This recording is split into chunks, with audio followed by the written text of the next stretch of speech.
Psaume chapitre 69. Au chef des chantres.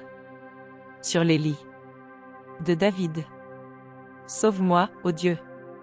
Car les eaux menacent ma vie. J'enfonce dans la boue, sans pouvoir me tenir, je suis tombé dans un gouffre, et les eaux m'inondent. Je m'épuise à crier, mon gosier se dessèche, mes yeux se consument, tandis que je regarde vers mon Dieu. Ils sont plus nombreux que les cheveux de ma tête, ceux qui me haïssent sans cause, ils sont puissants, ceux qui veulent me perdre, qui sont à tort mes ennemis. Ce que je n'ai pas dérobé, il faut que je le restitue. Ô Dieu, tu connais ma folie, et mes fautes ne te sont point cachées.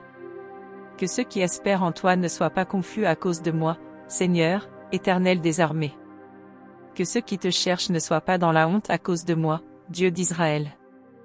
Car c'est pour toi que je porte l'opprobre, que la honte couvre mon visage. Je suis devenu un étranger pour mes frères, un inconnu pour les fils de ma mère. Car le zèle de ta maison me dévore, et les outrages de ceux qui t'insultent tombent sur moi. Je verse des larmes et je jeûne, et c'est ce qui m'attire l'opprobre. Je prends un sac pour vêtements, et je suis l'objet de leur sarcasme. Ceux qui sont assis à la porte parlent de moi, et les buveurs de liqueurs fortes me mettent en chanson. Mais je t'adresse ma prière, ô Éternel. Que ce soit le temps favorable, ô Dieu, par ta grande bonté. Réponds-moi, en m'assurant ton secours. Retire-moi de la boue, et que je n'enfonce plus. Que je sois délivré de mes ennemis et du gouffre. Que les flots ne m'inondent plus, que l'abîme ne m'engloutisse pas, et que la fosse ne se ferme pas sur moi.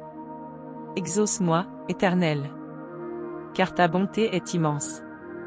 Dans tes grandes compassions, tourne vers moi les regards.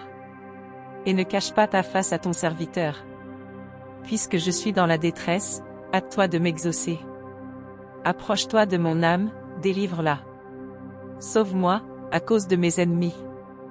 Tu connais mon opprobre, ma honte, mon ignominie, tous mes adversaires sont devant toi. L'opprobre me brise le cœur, et je suis malade, j'attends de la pitié, mais en vain, des consolateurs, et je n'en trouve aucun. Ils mettent du fiel dans ma nourriture, et, pour apaiser ma soif, ils m'abreuvent de vinaigre. Que leur table soit pour eux un piège, et un filet au sein de leur sécurité. Que leurs yeux s'obscurcissent et ne voient plus, et fais continuellement chanceler leurs reins. Répands sur eux ta colère, et que ton ardente fureur les atteigne. Que leur demeure soit dévastée, qu'il n'y ait plus d'habitants dans leurs tentes. Car ils persécutent celui que tu frappes, ils racontent les souffrances de ceux que tu blesses. Ajoute des iniquités à leurs iniquités, et qu'il n'ait point part à ta miséricorde. Qu'ils soient effacés du livre de vie, et qu'ils ne soient point inscrits avec les justes. Moi, je suis malheureux et souffrant, ô Dieu, que ton secours me relève. Je célébrerai le nom de Dieu par des cantiques, je l'exalterai par des louanges. Cela est agréable à l'Éternel, plus qu'un taureau avec des cornes et des sabots. Les malheureux le voient et se réjouissent, vous qui cherchez Dieu, que votre cœur vive. Car l'Éternel écoute les pauvres, et il ne méprise point ses captifs. Que les cieux et la terre le célèbrent, les mers et tout ce qui s'y meut.